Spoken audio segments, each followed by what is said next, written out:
Well, first of all, thank you for the warm welcome. It's fantastic for me to be back in India. Obviously, it's personally very special for me to be here, particularly with Akshata, and we've thoroughly enjoyed the first few hours of our trip so far. Now, when it comes to Ukraine and Russia and the conflict, one thing I will be doing is highlighting that the devastating impact that Russia's illegal invasion is having on millions of people around the world, particularly on food prices. Russia recently has pulled out of a grain deal that was shipping grain from Ukraine to many poor countries around the world, and now you've seen food prices go up. That's causing suffering for millions of people. It's not right, and one of the things I'll be doing is making people aware of that impact of Russia's illegal war.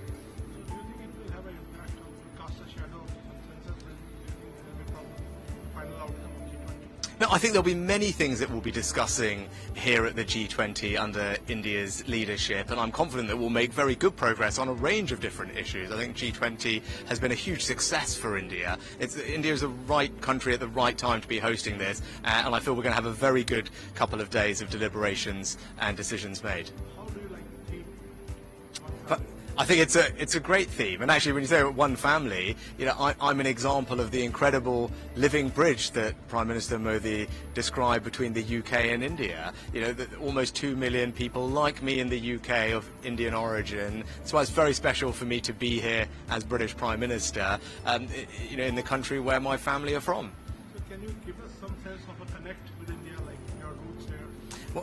Well, obviously, my wife is from here, from Bangalore. We got married in Bangalore. We used to spend lots of time together before we had children in Delhi, and we're trying to figure out if we can go to one of our old favourite restaurants this evening. But look, it's personally incredibly special for me to be back in India. It's a country I love dearly, a country where my family are from. But to come here in this role, to represent the UK, to find ways to forge closer links with India and play a part in making sure that India has an incredibly successful G20. And I'm very proud to see India doing so well on the world stage. Sir, coming to the bilateral part of it, a free trade agreement is underway, under discussion between the two countries. How soon can we expect to complete? Well, both Modi ji and I are keen to see a comprehensive and ambitious trade deal concluded between our two countries. Both of us think that there is a good deal to be done, but trade deals always take time. They need to work for both countries, and although we've made enormous progress, there is still hard work to go, and that's what we need to keep going through. The G20 is not the forum for those discussions. Of course, I will touch on that with Prime Minister Modi, but the teams are working very hard. But as I said, there's hard work to go, but we will keep working through it. But I think there is an enormous opportunity for both India and the UK to strengthen our economic cooperation, which will bring real benefits to our citizens in both countries. Can you tell us something about your equation with Prime Minister Modi? You have met him a couple of times. Yes, and I have enormous respect for Modi ji, and he's been personally very warm and kind to me, and we're working very hard, as I said, on our shared ambition of concluding an ambitious and comprehensive trade deal between India and the UK, because both of us think that would be a good thing, and both of us need to make sure it works for our two countries. And at forums like this, I'm very keen to support Prime Minister Modi in making sure that this G20 is an enormous success for India, which I know it will be, and this has been a great year for India more generally. Sir, another question. A lot of Indian community lives in your country there, and we have seen some ugly scenes of Khalistani protests, separatist protests. How do you secure Indian interests there? Because this is a big, huge issue in the country. Yeah, it's a really important question, and let me just say unequivocally that no form of extremism or violence like that is acceptable in the UK, and that's why we are working very closely with the Indian government to particularly tackle PKE, pro-Khalistan extremism. I don't think it's right. Our security minister recently was just in India talking to his counterparts.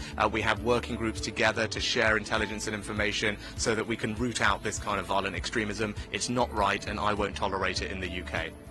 How do you look at India's position on Russia and Ukraine? Well, it's not for me to tell India what positions to take on international issues, but I know India rightly cares about the international rule of law, the UN Charter, and respect for territorial integrity. I think those are things that are universal values that we all share. Those are things that I believe, and India, I know, believes in those things too. Sir, you have defined India-UK relations as a defining of our times. And what is the roadmap of 2030? Can you give us some broad sense of the bilateral relationship? Yeah. Well, I think the bilateral relationship is in good health, and Prime Minister Modi and I are keen to deepen and broaden our relationship. The FTA is an obvious way for us to do that, which is why it remains our priority. And as I said, hard work to go, but I hope we can conclude a successful FTA. I think we can strengthen our security relationship as well. That's something that I've spoken to the Prime Minister about. And then something I'm particularly excited about is increasing the collaboration between our incredible researchers, our scientific community, our universities. The UK and India are two of the leading science technology superpowers of the world, and I think if we work more closely together, we can create jobs, create new businesses, and help solve some of the world's most pressing problems. Last question to you. You talked about your roots in India.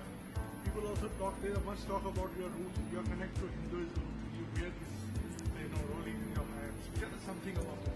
Yeah, so I'm a proud Hindu, and that's how I was raised. That's how I am. Hopefully, I can visit a mandir while I'm here for the next couple of days. And yes, we just had Raksha Bandhan, so from my sister and my cousins, I have all my Rakis. And I didn't have time to celebrate Janmashtami properly the other day, but hopefully, as I said, I can make up for that if we visit a mandir this time. But it's something that is important to me. I think faith is something that helps everybody who has faith in their lives, particularly when you have these stressful jobs like I do. Having faith to give you resilience, to give you strength is important, and it provides an outlook on life which I find particularly valuable.